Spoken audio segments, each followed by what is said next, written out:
This is Finlay Sturges, 4 seconds out. Delighted to be joined with Ben. Ben, we spoke on Thursday about a big fight week for Boxer.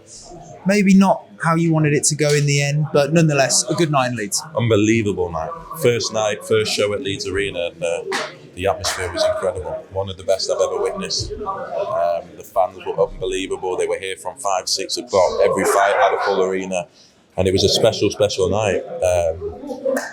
Straight to the main event. Callum will obviously be bitterly disappointed tonight, but both of them put in a huge spectacle, an unbelievable fight. Callum will be frustrated with his performance. I think his game plan at times gave Troy opportunities to hit him and find gaps with that right hand, and that's all it was really. It was that right hand. I had Callum up.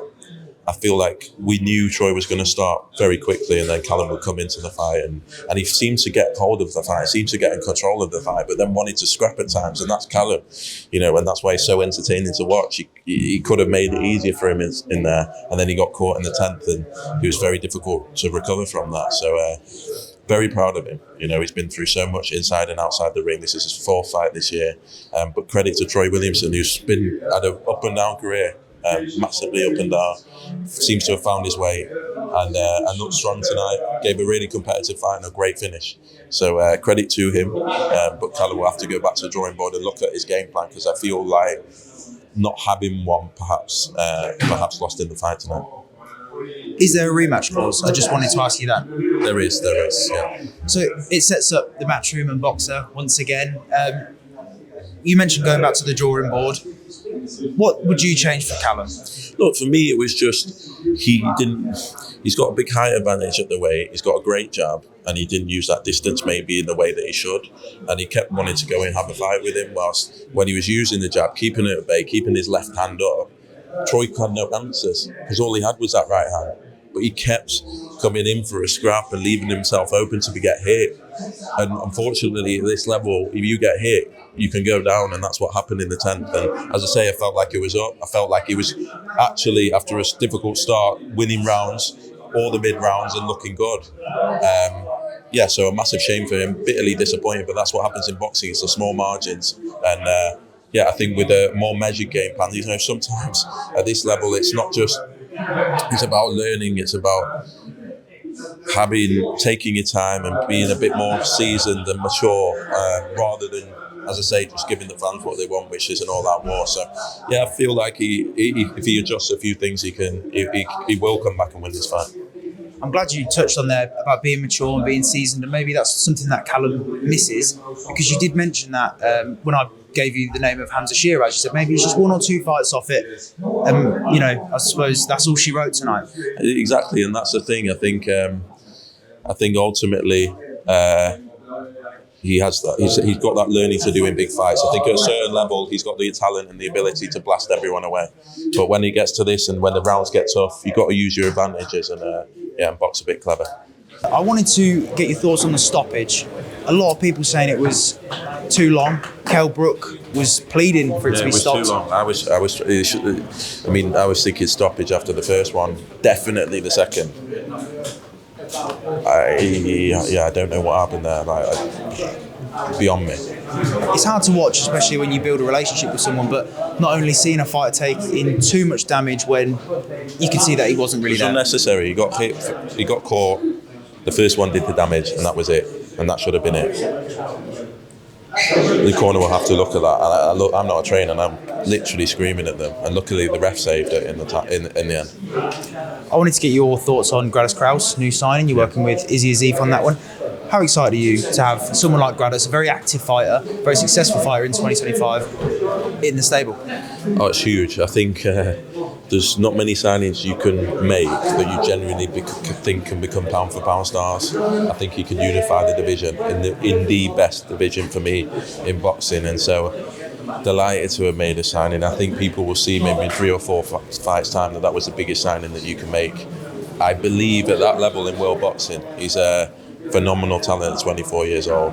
I really believe he has absolutely everything. A huge fan base in Holland.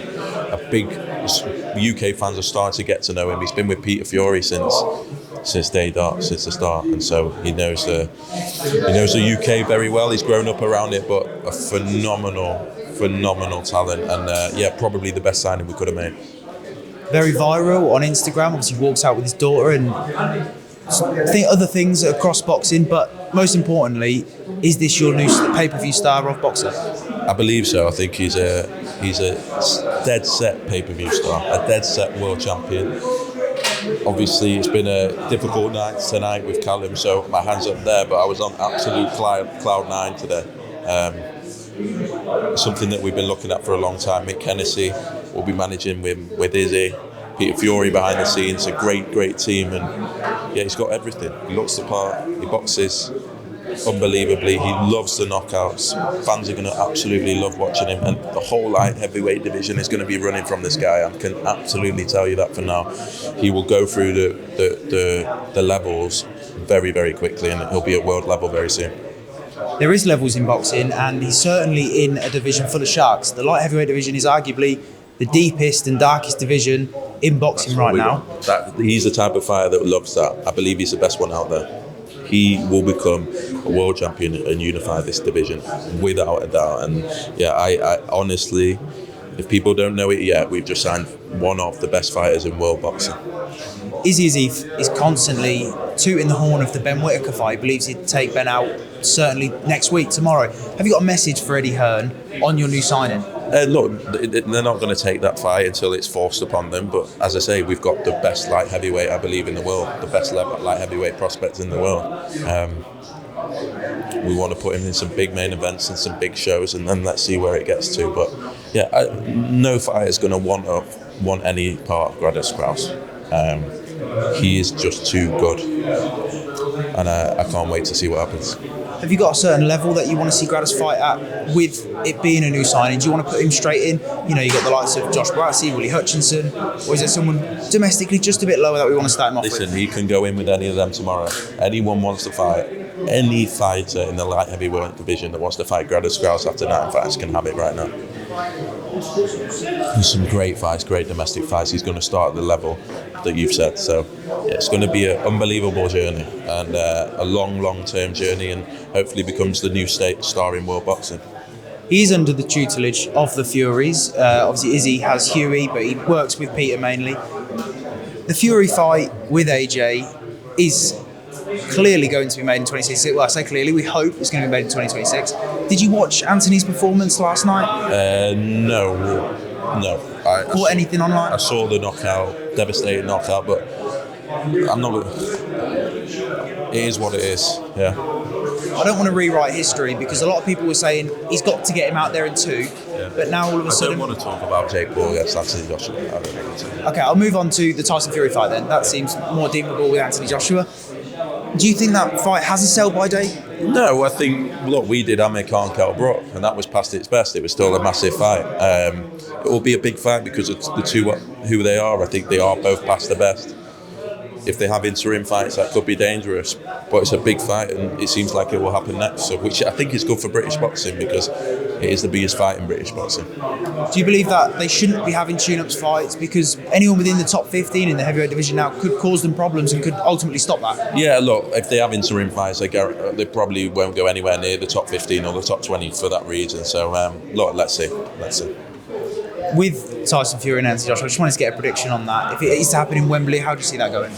Look, I love Anthony Joshua, I really do. I think he's fantastic to serve him. I think, on evidence, Tyson Fury has more left. But he's been out the ring now for a while, so who knows? But I think Tyson Fury has more left. I think those Usyk fights with the best fighter in the world, bar none, were very, very close fights. Very close, minute details where Tyson could have won. So you'd have to make Tyson the favourite.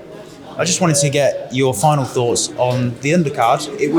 We had fight night, a contender with Ellis and Jake. How did you see that fight? Another crazy upset for Ellis, to be honest, and another this time a Barnsley lad that came out on top. So, look, the card was full of Yorkshire guys and full of 50-50 fights. I thought Sam Hickey was superb, absolutely phenomenal talent. Someone I'm extremely excited about, and to take up to Scotland and to really build him. And then Elliot Well had a great fight with Ashley Eels, who came in late notice for Blair Cobbs. So it was unfortunate on Thursday. You know, Frankie Stringer had his medical issue, which was gutting for him, gutting for the show. Blair Cobbs pulled out, which was Don't know what happened there, but Ashley Hill's credit to him, he came in, he was already on the card. He was going to fight Elliot Well at one point, gave a good account of himself, but Elliot Well is class. He really is in that division, and he'll do that a lot to a lot of fighters. I wanted to get your thoughts on Sam Hickey's performance tonight. How much did you manage to catch of his performance? Obviously, I know you want to take him straight up to Dundee. I do. Look, he's 4 fights in, but he boxes like he's had 15 fights. He's so cultured, measured, the shot selection. He's got everything in the book. He's got personality as well to go. He can hit hard. He's dropped that guy twice who's never been stopped. He's a phenomenal talent. For me, the best in his division in this country coming through. Commonwealth gold medalist, but most importantly, a huge fan base, and I can't wait to get to Scotland with him. Ben, thank you very much for your time.